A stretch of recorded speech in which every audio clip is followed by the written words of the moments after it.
In this video, you're going to learn how to organize your strength and conditioning over a year-long time span if you're a basketball player. This is designed especially for high school and college age athletes, but this works for professional basketball players. This works for recreational basketball players who are just playing because you love the game and you want to be in better shape. This is going to work for all of you, but it's designed especially for high school and college age basketball players. Hi, my name is Logan Ryan. I am a basketball performance coach. I've been doing this for the last 11 years. I've been coaching both basketball and fitness at the same time over that time span. So my focus is really on how to help you get faster, stronger, springier, more durable, and in just overall better shape, a better athlete. So I'm going to organize this video into a couple sections. First, we're going to talk about a really key training principle that you got to keep in mind as you go through your training. Then I'm going to talk about how you organize things over the year.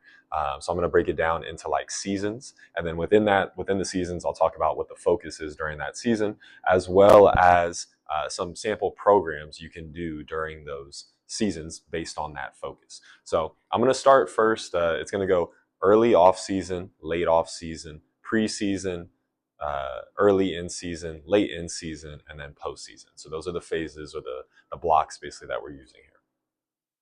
First thing I want to talk about is the training principle. So the training principle that we got to keep in mind with all of this is called GAS, General Adaptation Syndrome. It's basically how your body responds to any stress that's given to it. And when I'm talking about stress, I'm talking about exercise in this context. There's 3 stages to GAS. There's the alarm stage, the resistance stage, and the exhaustion stage. The alarm stage is like when you first do a workout, especially one you haven't done before, you first do that workout, the next day or the day after, you're pretty sore, you're pretty fatigued. That is the alarm stage. That's your body being given this stimulus and being like, yo, what is this? I ain't ready for all of this. So it responds as it's trying to adapt to that with some soreness, some fatigue.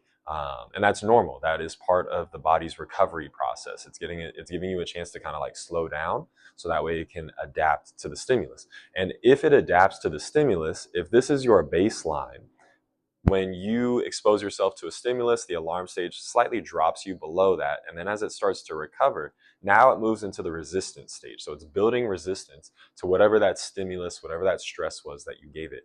And ideally, you apply the resistance or the stimulus in such a way and you give yourself sufficient recovery that your body adapts and then it super compensates. So it actually raises the level of the baseline. The baseline was here, it raises it in super compensation. And that's what the resistance stage is. But if you don't give yourself sufficient recovery time, then your body goes into overtraining or exhaustion. And the exhaustion stage is overtraining basically. So it's like if this was your baseline and you're in the alarm stage, but you don't take sufficient rest and recovery, you don't eat, nutritious food, and then you overdo it with your training, your body doesn't get a chance to go into resistance where it can adapt. It just continues to be fatigued. It's basically forcing you to take rest. And during the exhaustion stage, it's like overtraining where you maybe get chronically tired or chronically sore, or your performance decreases in terms of your outputs, or maybe you get sick or even injured. All those things are signs that you are in the exhaustion stage. So it's important that we keep in mind this GAS principle because it's going to apply to everything that we do as we organize the training. So we're going to start first now with the early off season. So the early off season is generally going to be from like April to May. And the focus during this period is, think about it. You just got done with your season. Your body's probably beat up, both physically and mentally from the season. So you need time to restore yourself. And that's the focus of the early off season is restoration, both of the tissue. That's like your body, that's your hardware, and then your nervous system, that's like your software, your brain. So it's giving you a chance to restore yourself. That's the primary focus. The other focuses are work capacity, aka endurance, muscle endurance, strength endurance, and then to a very small degree, some size or hypertrophy, but that depends on if you finish a little before March. So when it comes to the restoration stage, we're going to be doing training that is all this stuff during early off season is relatively lightweight. So for strength training, that means we're going to be using weights or loads that are like 67.5% or less of our 1 rep max. So that means if I could do a squat for 1 rep at 100 pounds, then 67.5% of that would be 67.5 pounds, meaning I do no heavier than that 67.5. And you can go a little higher into 70, but for the most part, we're training lightweight stuff so that way our body can recover. And our focus with the restoration, both of our tissue and our nervous system, we want to make sure we're gaining great movement quality, full range of motion, good mobility, and so forth. So some programs we can run during this, ones that I really enjoy running, are tempos. And tempos are where you slow down the movement with light weight so that way you get really good movement quality and you get a really strong mind muscle connection or neuromuscular connection. So an example of a tempo program would be something like a 4-3-3, meaning the first number is the eccentric contraction. So that's like on a squat, I'm going down for 4 seconds. 4, 3, 2, 1. And then when I hit the bottom, the next number is 3. So I'm going to hold that for 3 seconds. 3, 2, 1. And then I'm going to go up slow for 3 seconds. That would be the last number in 4-3-3 is the concentric contraction where I go up slow for 3 seconds. And what I love about tempos, it allows you to, because it's so slow, but it's also with lightweight, it allows you to really feel and engage the target muscles that we're targeting during that exercise. And so that's like the point with tempos. And it also just feels really good on your body. Tendons respond well to slower tempos. So that's also another benefit from it. Another program we can follow during the restoration focus is going to be like long duration isometrics. So isometrics, like I said, during the tempos is where we're holding a position. So long duration isometrics could be anywhere from like 30 seconds to a minute or even higher. And you can do this with just body weight or really light weight. But it might look like something like we're hitting a squat and we're holding that for 30 seconds just in the bottom position. This is really good for tendon health. This is really good for, you're not going to get a lot of soreness because there's no eccentric contraction where the muscle fibers are breaking or ripping. So that's another benefit to this. And it's just a really nice stimulus to your nervous system and your tissue, to your tendons in particular, and to your muscle, but it doesn't have a lot of fatigue associated with it, especially if you're going with lighter weights. I'm also going to add that we can do stuff with body weight, and that's going to take me now into the work capacity or the strength endurance phase. So strength endurance is about building, it's like expanding your foundation. It's building a wide base. And so the focus during this, if building is a wide base, then we're going to be doing high rep stuff, low load but high rep. High rep meaning like things that are above 12 reps per set. And so some of my favorite programs to do with work capacity, strength endurance work is a 1x20. It's one set, 20 reps. You can do a ton of exercises with it, up to, maybe 16 exercises in a single session.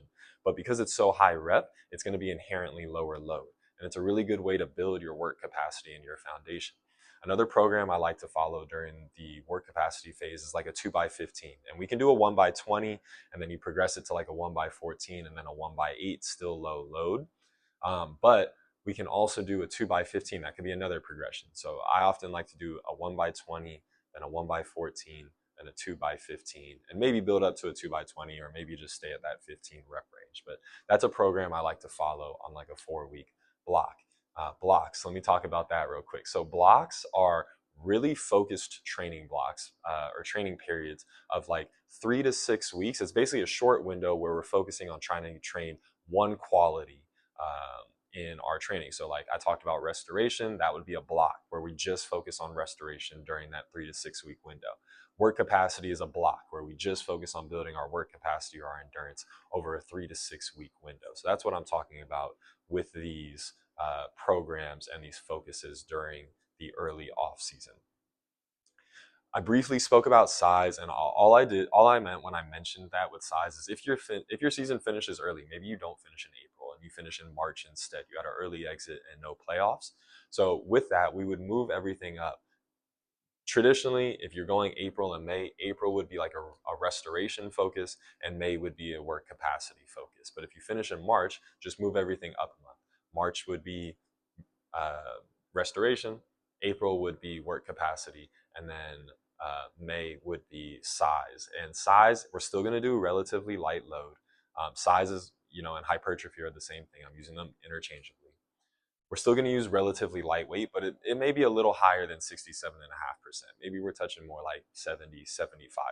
But hypertrophy traditionally is 67.5 to 85% of your one rep max. So for size, ton of different programs we can use for this.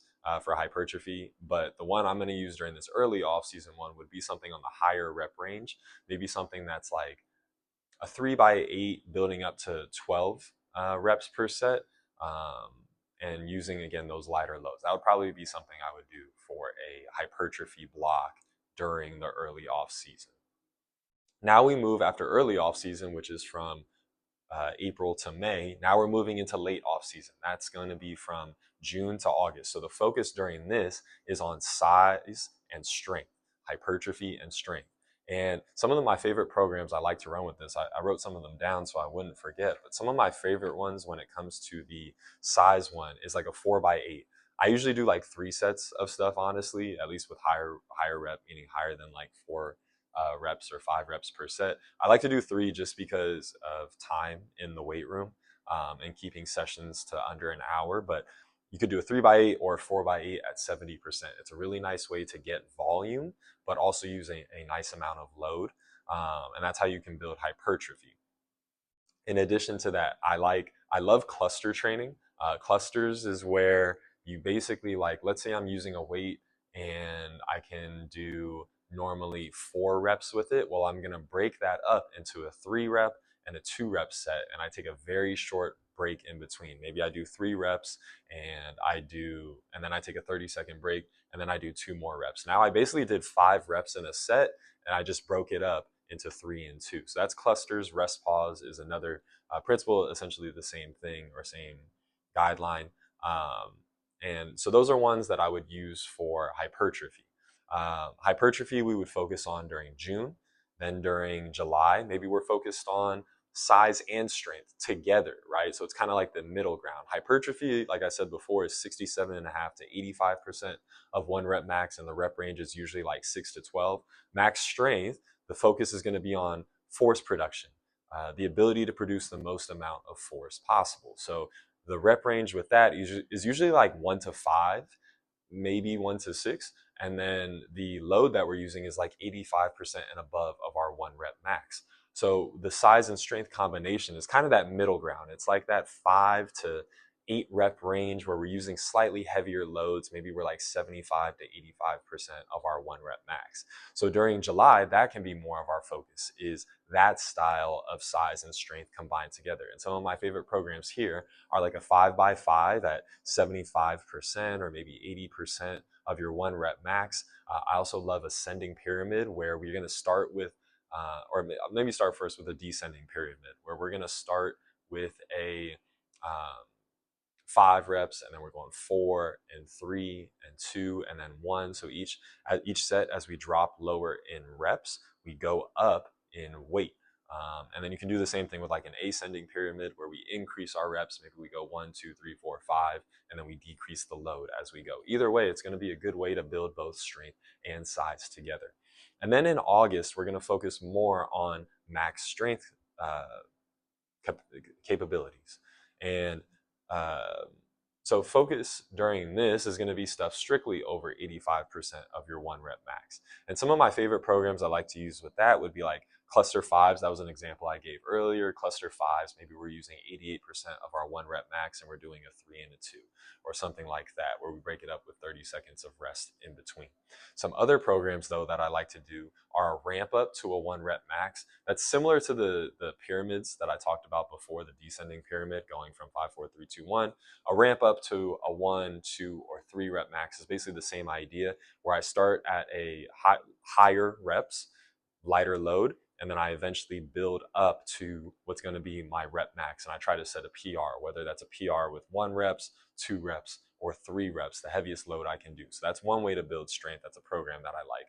Other ones are ones where we're training like only at the higher end of max strength, or the 90% rep, 90% intensity range. And so programs I like to use with that would be, generally I like to do either a 3x3 or a 5x2, again, just because of time, but you can also do a 10x1. 10x1 is also a good one. And then you just need to make sure you're taking breaks in between. You can see how that's somewhat like a variation of cluster training. So those are some of my favorite programs that I like to use for max strength. And again, late off season is from June to August, where June maybe we're focused more on hypertrophy. Then July we're focused more on hypertrophy and strength, kind of the middle ground. And then August we're focused more on max strength. And again, this depends on your parameters of your training and what your team is doing. When I was at the college level as a head strength and conditioning coach, we usually would get our athletes for like 6-week windows, our basketball athletes for 6-week windows during the summer. So the timeline would be a little bit more condensed when I do that, but this is assuming you have a full 3-month period to do your strength and conditioning from June to August. Then we move into preseason, which is going to be from September to October. So the focus during the preseason is going to be both max strength and power. Max strength, like we talked about, is 85% and above of your 1 rep max, 1 to 5 reps. But because you're using such heavy loads, the velocity, the speed of each rep is going to be inherently slower meters per second. Compare that to something like power, where power equals force times velocity. So the focus during power is more on velocity. It's going to transfer better to the floor because of the faster contraction speeds, just like when we play in a sport and it's at fast contraction speeds. So during power, our focus, we're still going to have lower reps. It's going to still be in that like 1 to 5 rep range where, that we can categorize that as like single effort power, where that's like 1, maybe 2 reps, or maybe we're focused on multi-effort power or repeat power, where that's like 3 to 5 reps per set. But the load is going to be lighter. It's going to be like 60% of 1 rep max up to like 80% of 1 rep max. And power is a really wide spectrum on the force velocity curve. It's really anything from like 30 to 90% of your 1 rep max, but power itself, true power, is like 60 to 80% of 1 rep max when training for that. And again, that's going to be lower rep stuff. So for the max strength side, some programs I like to do were really the ones I talked about before, whether that's ramp ups or training at 90% with a 3x3, a 5x2, a 10x1. Another one that we could use would maybe be like a 1-3 ratchet. Ratchet training is really cool where let's say we do like a first ratchet, ratchet 1 would be like 1 rep, short pause, and then 3 reps. And maybe I'm doing that at 80% of my 1 rep max. And then I take a break, and then the next ratchet is going to be another 1-3 at 85% of 1 rep max. And then I take a break, and then I do the same thing, 1-3 up to like a 90%. Generally, you're not going to do more than 3 ratchet clusters or sets together, basically. But I mean, I guess you could do a 4th one up to maybe like 92.5% of your 1 rep max. That's a very fatiguing style of training. It's a little bit more advanced. And that is something that you can still use in your training, but it is a little bit more advanced and it's very fatiguing on your system. Power. Now talking about power, you could use very similar rep schemes with this, and but the percentages are going to be lighter because of the focus on the velocity of the movement. So any of those work.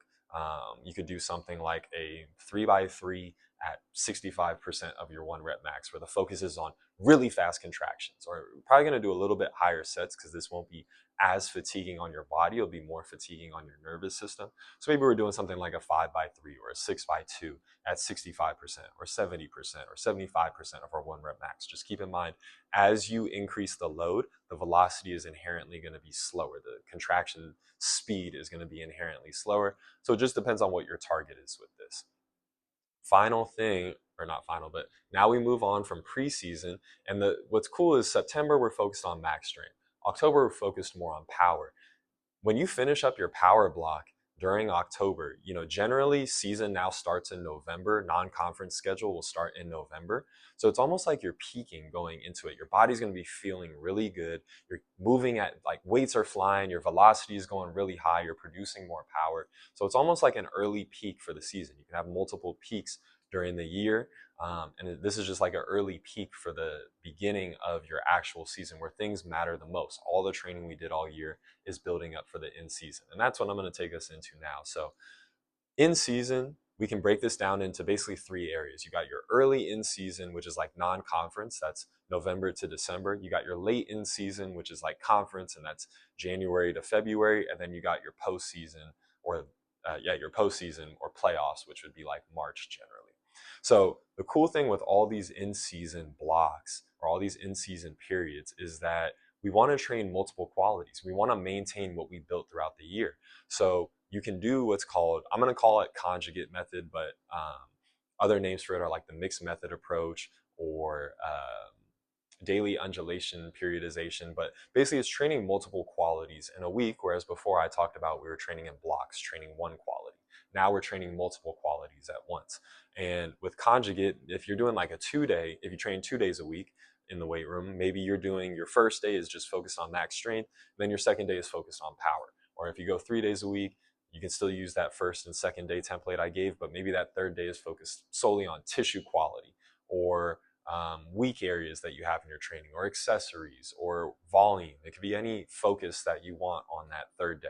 But that's what's really cool about the conjugate method. And you can use it year round, but I find that if you use blocks earlier or throughout the year, it's almost like it's potentiating, it's getting your body more prepped for a better stimulus, a better adaptation when you do move into in season and now you introduce conjugate, because it makes it more novel for the body. The body isn't as adapted to it, therefore it's going to have a better response to the stimulus, like we talked about during gas with resistance, the resistance stage.